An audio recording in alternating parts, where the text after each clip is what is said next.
انسانی صحت پر پلاسٹک کے مضر اثرات، سائنسی ثبوت مل گئے۔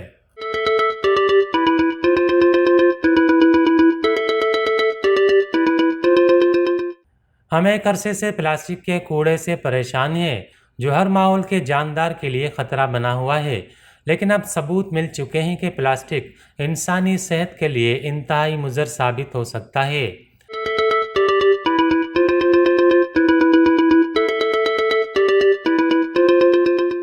تحقیق سے معلوم ہوا ہے کہ پلاسٹک میں اینڈوکرائن ڈسپریٹنگ کیمیکل یا EDC پائے جاتے ہیں۔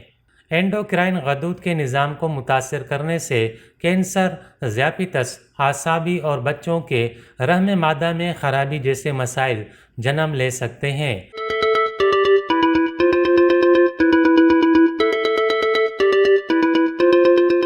علاوہ ازیں پلاسٹک میں دیگر کئی زہریلے مرکبات دریافت ہوئے ہیں۔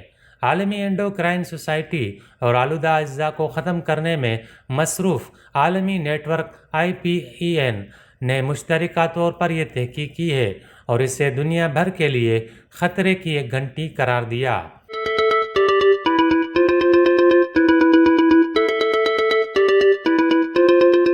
یہ بھی معلوم ہوا ہے کہ 1000 اقسام کے پلاسٹک میں EDC موجود ہوتا ہے۔ ان میں اجزاء، ڈائی آکسنز، UV اسٹیبلائزر اور کیڈمیم سمیت دیگر مضر اجزاء شامل ہیں۔ یہ پلاسٹک پیکنگ، ادویہ، کھلونوں، الیکٹرانکس صنعتوں اور گاڑیوں سمیت ہر جگہ استعمال ہو رہے ہیں۔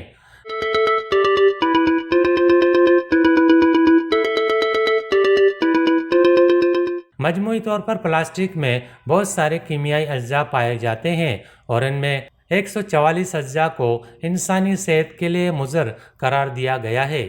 اس طرح اب انسانی جسموں میں EDC کی موجودگی ایک عالمی مسئلہ بن چکی ہے۔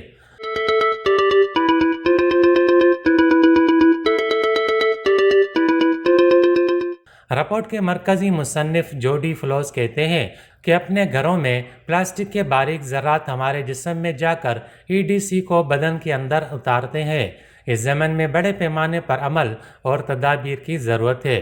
سویڈن میں کلورنسکا انسٹیٹیوٹ سے وابستہ ماہر ڈاکٹر پاولینا نے کہا کہ اگر حاملہ خواتین پلاسٹک سے متعارف ہوں تو پلاسٹک میں موجود EDC بچے کے DNA کو بھی متاثر کر سکتے ہیں۔